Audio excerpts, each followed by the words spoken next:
The Wind in the Willows by Kenneth Grahame. This is Chapter 2, The Open Road. "Ratty," said the mole suddenly one bright summer morning, "if you please, I want to ask you a favor." The rat was sitting on the riverbank, singing a little song. He had just composed it himself, so he was very taken up with it, and would not pay proper attention to Mole or to anything else. Since early morning he had been swimming in the river, in company with his friends the ducks, and when the ducks stood on their heads suddenly, as ducks will, he would dive down and tickle their necks, just under where their chins would be if ducks had chins, till they were forced to come to the surface again in a hurry, spluttering and angry, and shaking their feathers at him, for it is impossible to say quite all you feel when your head is under water. At last they implored him to go away and attend to his own affairs, and leave them to mind theirs. So the rat went away, and sat on the river bank in the sun, and made up a song about them, which he called Duck's Ditty. All along the backwater, through the rushes tall, ducks are a-dabbling, up tails all. Ducks' tails, drakes' tails, yellow feet a-quiver, yellow bills all out of sight, busy in the river. Slushy green undergrowth where the roach swim. Here we keep our larder, cool and full and dim. Every one for what he likes. We like to be heads down, tails up, dabbling free. High in the blue above, swift swirl and call. We are down a-dabbling, up tails all. "I don't know that I think so very much of that little song, Rat," observed the mole cautiously. He was no poet himself, and didn't care who knew it, and he had a candid nature. Nor don't the ducks neither, replied the rat cheerfully. They say, why can't fellows be allowed to do what they like when they like and as they like, instead of other fellows sitting on banks and watching them all the time, and making remarks and poetry and things about them? What nonsense it all is! Well, that's what the ducks say. So it is, said the mole with great heartiness. No, it isn't, cried the rat indignantly. Well, then, it isn't, replied the mole soothingly. But what I wanted to ask you was, won't you take me to call on Mr. Toad? I've heard so much about him, and I do so want to make his acquaintance. Why, certainly, said the good-natured rat, jumping to his feet and dismissing poetry from his mind for the day. Get the boat out, and we'll paddle up there at once. It's never the wrong time to call on Toad. Early or late, he's always the same fellow, always good-tempered, always glad to see you, always sorry when you go. He must be a very nice animal, observed the mole, as he got into the boat and took the sculls, while the rat settled himself comfortably in the stern. He is indeed the best of animals, replied Rat. So simple, so good-natured, and so affectionate. Perhaps he's not very clever. We can't all be geniuses. And it may be that he is both boastful and conceited. But he has got some great qualities, has Toady. Rounding a bend in the river, they came in sight of a handsome, dignified old house of mellowed red brick, with well-kept lawns reaching down to the water's edge. There's Toad Hall, said the rat. And that creek on the left, where the notice board says, Private, no landing allowed, leads to his boathouse. That's where we'll leave the boat. The stables are over there to the right. That's the banqueting hall you're looking at now. Very old, that is. Toad is rather rich, you know, and this is really one of the nicest houses in these parts, though we never admit as much to Toad. They glided up the creek, and the mole slipped his sculls as they passed into the shadow of a large boathouse. Here they saw many handsome boats, slung from the crossbeams or hauled up on a slip, but none in the water, and the place had a unused and deserted air. The rat looked around him. I understand, said he. Boating is played out. He's tired of it and done with it. I wonder what new fad he's taken up now. Come along, let's look him up. We should hear all about it quite soon enough." They disembarked and strolled across the gay flower-decked lawns in search of Toad, whom they presently happened upon resting in a wicker garden chair, with a preoccupied expression of face and a large map spread out on his knees. "Hooray!" he cried, jumping up on seeing them. "This is splendid!" He shook the paws of both of them warmly, never waiting for an introduction to the Mole. "How kind of you!" he went on, dancing around them. "I was just going to send a boat down to fetch you, Ratty, with strict orders you were to be fetched up here at once, whatever you were doing. I want you badly, both of you. Now what will you take? Come inside and have something. You don't know how lucky it is you're turning up just now." "Let's sit quiet a bit, Toady," said the Rat, throwing himself into an easy chair, while the Mole took another by the side of him and made some civil remark about Toad's delightful residence. "Finest house on the river," cried Toad boisterously.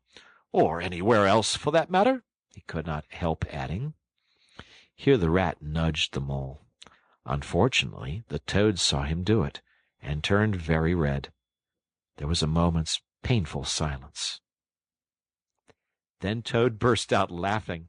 "All right, Ratty," he said. "It's only my way, you know, and it's not such a very bad house, is it? You know you rather like it yourself. Now, look here. Let's be sensible. You're the very animals I wanted. You've got to help me. It's most important." "It's about your rowing, I suppose," said the Rat, with an innocent air.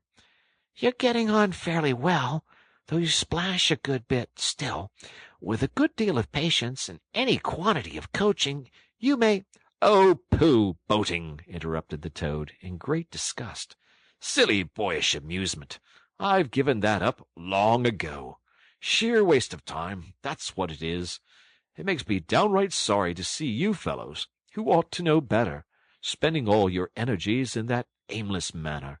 No, I've discovered the real thing, the only genuine occupation for a lifetime. I propose to devote the remainder of mine to it, and can only regret the wasted years that lie behind me, squandered in trivialities. Come with me, dear Ratty, and your amiable friend also, if he will be so very good, just as far as the stable-yard, and you shall see what you shall see." He led the way to the stable-yard accordingly, the Rat following with a most mistrustful expression. And there, drawn out of the coach-house into the open, they saw a gypsy caravan, shining with newness, painted a canary yellow picked out with green, and red wheels. "There you are!" cried the Toad, straddling and expanding himself. "There's real life for you, embodied in that little cart. The open road, the dusty highway, the heath, the common, the hedgerows, the rolling downs, camps, villages, towns, and cities, here today, up and off to somewhere else tomorrow. Travel, change, interest, excitement, the whole world before you, and a horizon that's always changing. And mind, this is the very finest cart of its sort that was ever built, without any exception. Come inside and look at the arrangements. Planned 'em all myself, I did." The Mole was tremendously interested and excited, and followed him eagerly up the steps and into the interior of the caravan. The Rat only snorted and thrust his hands deep into his pockets, remaining where he was. It was indeed very compact and comfortable. Little sleeping bunks, a little table that folded up against the wall, a cooking stove, lockers, bookshelves, a bird cage with a bird in it, and pots, pans, jugs, and kettles of every size and variety. "All complete!" cried the Toad triumphantly, pulling open a locker. "You see, biscuits, potted lobster, sardines, everything you could possibly want. Soda water here, baccy there, letter paper, bacon, jam, cards and dominoes. You'll find," Hill continued as they descended the steps again, "you'll find that nothing whatever has been forgotten when we make our start this afternoon." "I beg your pardon," said the Rat slowly as he chewed a straw, "but did I overhear you say something about 'we' and 'start' and 'this afternoon'?" "Now, you dear old Ratty," said Toad imploringly, "don't begin talking in that stiff and sniffy sort of way, because you know you've got to come. I can't possibly manage without you, so please consider it settled, and don't argue. It's the one thing I can't stand. You surely don't mean to stick to your old, dull, fusty river all your life, and just live in a hole in a bank and boat? I want to show you the world. I'm going to make an animal of you, my boy." "I don't care," said the Rat doggedly. "I'm not coming, and that's flat. And I am going to stick to my old river, and live in a hole, and boat, as I've always done. And what's more, Mole's going to stick to me and do as I do, aren't you, Mole?" "Of course I am," said Mole loyally. "I'll always stick to you, Rat, and what you say is to be, has got to be. All the same, it sounds as if it might have been, well, rather fun, you know," he added wistfully. Poor Mole! The life adventurous was so new a thing to him, and so thrilling, and this fresh aspect of it was so tempting, and he had fallen in love at first sight with the canary-colored cart and all its little fitments. The Rat saw what was passing in his mind and wavered. He hated disappointing people, and he was fond of the Mole, and would do almost anything to oblige him. Toad was watching both of them closely. "Come along and have some lunch," he said diplomatically. "We'll talk it over.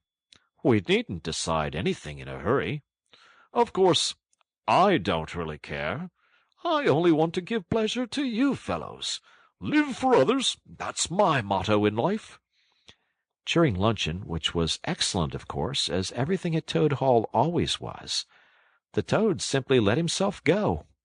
Disregarding the Rat, he proceeded to play upon the inexperienced Mole as on a harp. Naturally a voluble animal, and always mastered by his imagination, he painted the prospects of the trip and the joys of the open life and the roadside in such glowing colors that the Mole could hardly sit in his chair for excitement. Somehow it soon seemed taken for granted by all three of them that the trip was a settled thing, and the Rat, though still unconvinced in his mind, allowed his good nature to override his personal objections. He could not bear to disappoint his two friends, who were already deep in schemes and anticipations, planning out each day's separate occupation for several weeks ahead. When they were quite ready, the now triumphant Toad led his companions to the paddock and set them to capture the old gray horse, who, without having been consulted and to his own extreme annoyance, had been told off by Toad for the dustiest job in this dusty expedition. He frankly preferred the paddock and took a deal of catching. Meanwhile, Toad packed the lockers still tighter with necessaries, and hung nose-bags, nets of onions, bundles of hay, and baskets from the bottom of the cart. At last the horse was caught and harnessed, and they set off, all talking at once, each animal either trudging by the side of the cart or sitting on the shaft as the humor took him. It was a golden afternoon. The smell of the dust they kicked up was rich and satisfying. Out of thick orchards on either side of the road, birds called and whistled to them cheerily. Good-natured wayfarers, passing them, give them good day, or stop to say nice things about their beautiful cart. And rabbits sitting at their front doors in the hedgerows held up their forepaws and said, "Oh my! Oh my! Oh my!" Late in the evening, tired and happy and miles from home, they drew up on a remote common far from habitations, turned the horse loose to graze, and ate their simple supper, sitting on the grass by the side of the cart.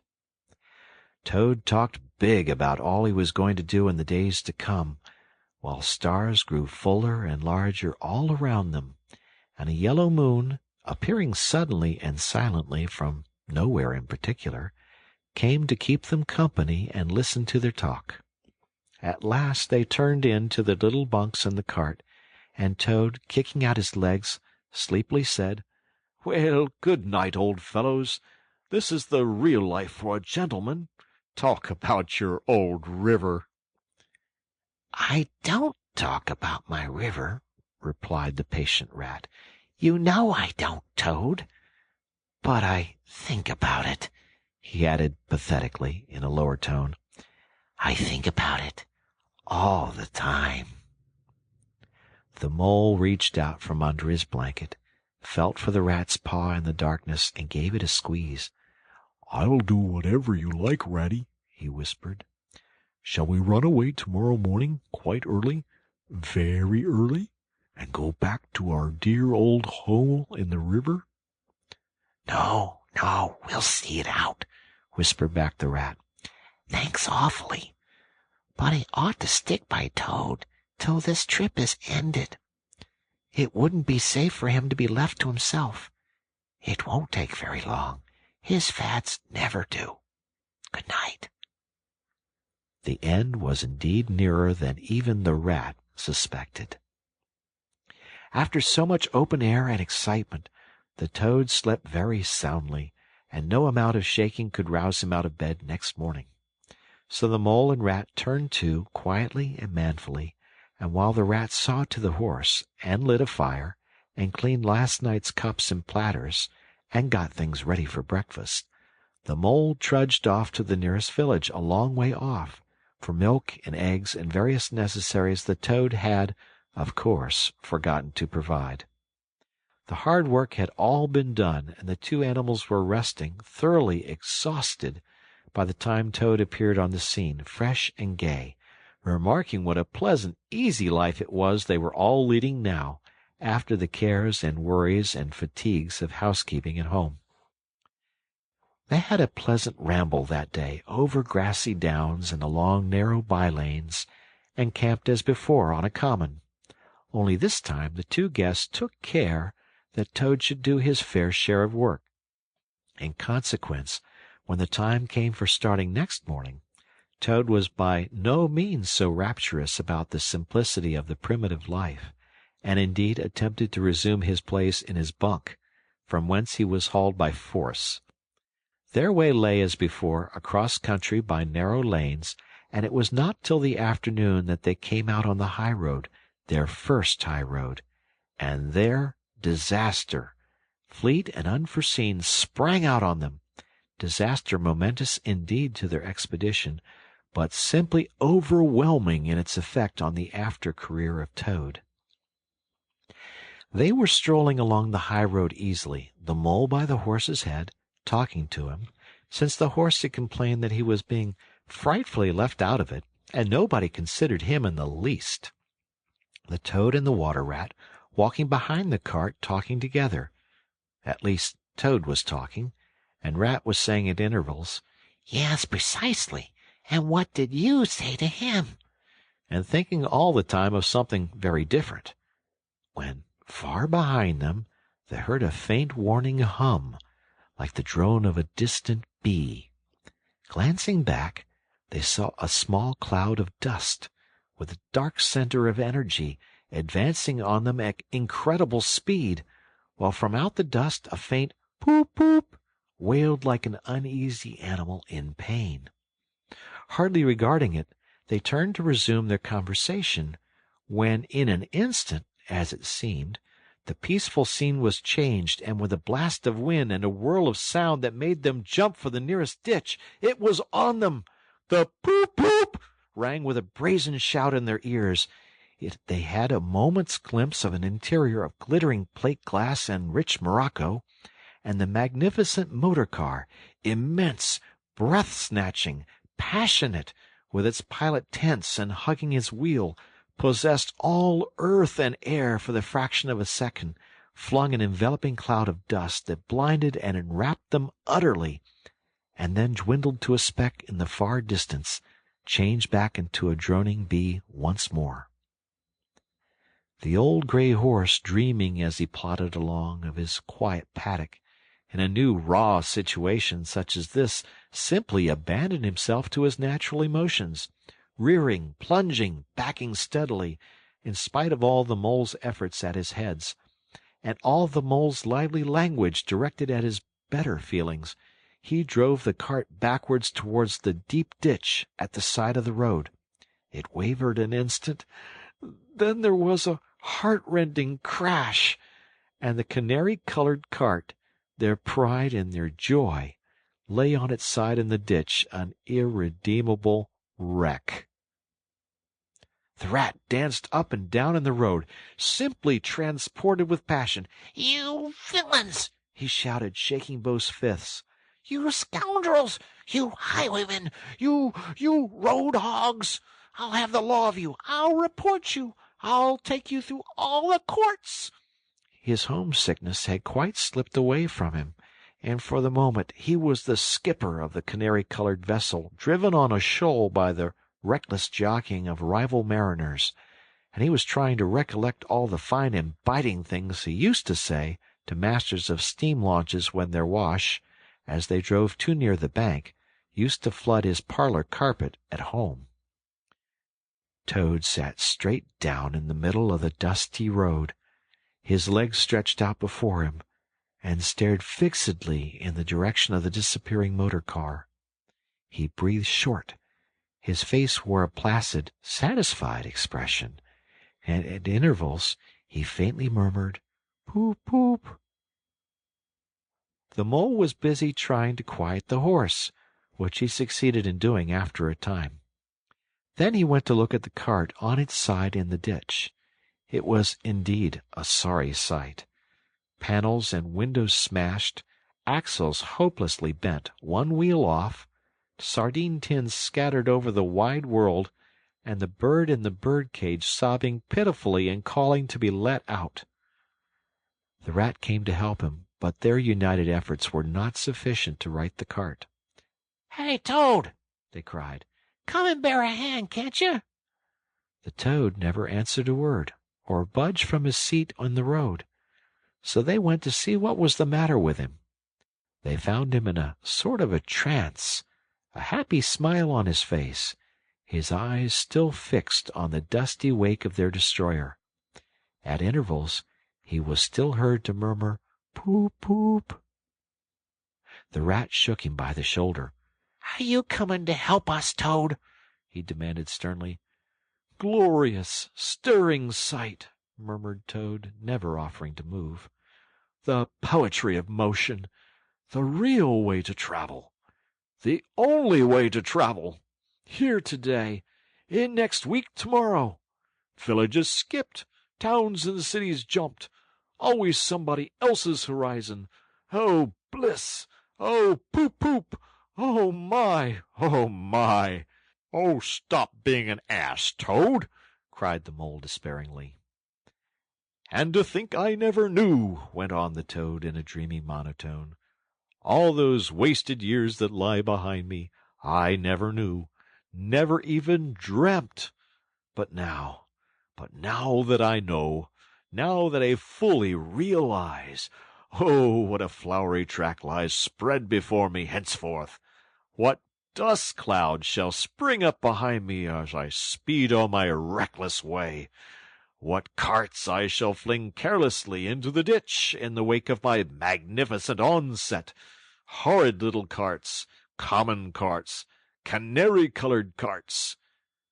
"What are we to do with him?" asked the mole of the water rat. "Nothing at all," replied the rat firmly, "because there is really nothing to be done. You see, I know him from of old. He is now possessed. He's got a new craze, and it always takes him that way in its first stage. He'll continue like that for days now, like an animal walking in a happy dream, quite useless for all practical purposes. Never mind him. Let's go and see what there is to be done about the cart." A careful inspection showed them that, even if they succeeded in righting it by themselves, the cart would travel no longer. The axles were in a hopeless state, and the missing wheel was shattered into pieces. The rat knotted the horse's reins over his back and took him by the head, carrying the bird cage and its hysterical occupant in the other hand. "Come on," he said grimly to the mole. "It's 5 or 6 miles to the nearest town. We shall just have to walk it. The sooner we make a start, the better." "But what about Toad?" asked the mole anxiously, as they set off together. "We can't leave him here sitting in the middle of the road by himself in the distracted state he's in. It's not safe, supposing another thing were to come along." "Oh, bother Toad," said the rat savagely. "I've done with him." They had not proceeded very far on their way, however, when there was a pattering of feet behind them, and Toad caught them up and thrust a paw inside the elbow of each of them, still breathing short and staring into vacancy. "Now look here, Toad," said the rat sharply. "as soon as we get to the town, you'll have to go straight to the police station and see if they know anything about that motor car and who it belongs to, and lodge a complaint against it. And then you'll have to go to a blacksmith's or a wheelwright's and arrange for the car to be fetched and mended and put to rights. It'll take time, but it's not quite a hopeless smash. Meanwhile, Mole and I will go to an inn and find comfortable rooms where we can stay till the cart's ready, until your nerves have recovered their shock." "Police station complaint," murmured Toad dreamily. "Me complain of that beautiful, that heavenly vision that has been vouchsafed me? Mend the cart! I've done with carts forever.